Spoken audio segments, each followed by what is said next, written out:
바다로 둘러싸인 섬나라 일본. 그들의 역사는 언제나 바다에서 시작됐다. 1. 신화와 고대의 시작. 일본의 이야기는 태양의 여신 아마테라스로부터 시작된다. 신의 후손이 지상에 내려와 나라를 세웠다는 전설. 그 중심에 천황이 있다. 천황은 단순한 왕이 아니라 신의 자손으로 여겨졌다. 이 사상은 지금까지도 일본인의 정체성 깊은 곳에 남아있다. 기원전 수백 년 한반도와 중국 대륙에서 철기와 벼농사가 전해졌다. 그 문명이 일본 열도에 들어오며 야요이 시대가 시작된다. 그들은 벼를 심고 마을을 이루며 문명을 세워갔다. 이후 여러 부족이 경쟁하던 시대에 야마토 왕권이 등장하며 일본의 첫 통일 정권이 만들어졌다. 그때부터 천황이라는 개념이 자리 잡았다. 2. 불교와 귀족의 시대. 6세기 한반도에서 불교가 전해지며 일본이 크게 변했다. 부처의 가르침과 사찰 예술이 일본 전역에 퍼졌다. 나라와 교토를 중심으로 귀족들이 지배하던 시대. 그들은 중국의 문화를 받아들이며 한자를 쓰고 시와 그림 문학이 꽃피었다. 그 중에서도 겐지 이야기는 세계 최초의 장편소설로 불릴 만큼 섬세하고 감정적인 사랑과 권력의 세계를 그려냈다. 이 시기는 일본 예술의 황금기였지만 한편으로는 백성들이 점점 잊혀져 가던 시기이기도 했다. 3. 사무라이의 등장. 11세기 귀족의 권력이 약해지고 무기를 든 자들이 질서를 세운다. 그들이 바로 사무라이였다. 그들은 명예와 충성을 생명보다 귀하게 여겼고 그들의 법칙부 시도는 일본 정신의 뼈대가 되었다. 가마쿠라 막부가 세워지며 일본은 완전히 무사들의 나라가 된다.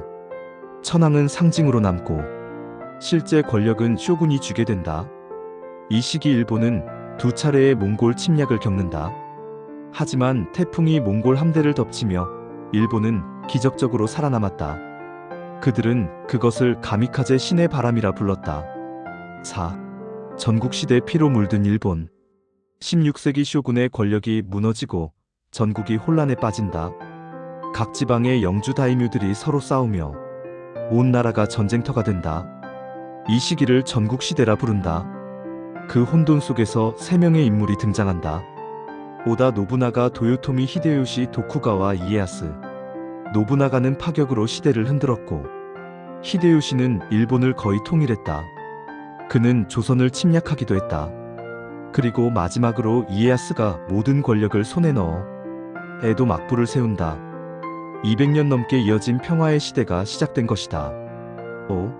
에도 시대 고요한 발전. 에도 지금의 도쿄.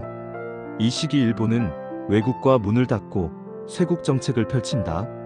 하지만 내부적으로는 경제와 문화가 크게 발전했다. 도시 상인들이 힘을 얻고 가부키 우키우의 하이쿠 같은 예술이 탄생했다. 가난한 백성도 잠시 웃을 수 있었던 화려하지만 고요한 시대였다. 6. 개항과 근대화. 1853년 검은 증기선이 일본 해안에 나타났다.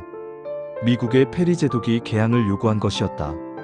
쇄국의 문이 강제로 열리고 일본은 서양 문명을 받아들이기 시작한다. 메이지 유신. 천황이 다시 전면에 나서고 나라 전체가 근대화의 물결에 뛰어든다.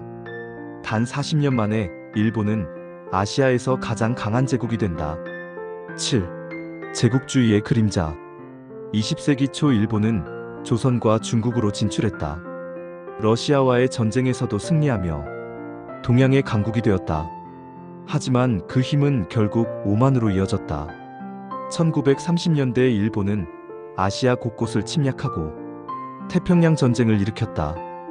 끝내 히로시마와 나가사키에 원자폭탄이 떨어지며 일본은 완전히 패망했다. 8. 폐허 속의 부활. 전쟁이 끝난 뒤 일본은 잿더미 위에 섰다. 그러나 국민들은 포기하지 않았다. 전쟁의 상처를 딛고 다시 일어서 기적의 경제 성장을 이뤄냈다. 자동차, 전자, 애니메이션 그리고 기술력으로 전 세계를 놀라게 한 나라가 되었다. 9. 오늘의 일본. 오늘의 일본은 전통과 현대가 공존하는 나라다. 사무라이 정신이 남아있는 사회 속에서도 섬세한 예술과 감성이 살아 숨쉰다. 그리고 여전히 그들은 묻는다. 우리는 누구인가? 신의 후손으로 시작된 그 질문은 지금도 일본인의 마음속에서 계속되고 있다.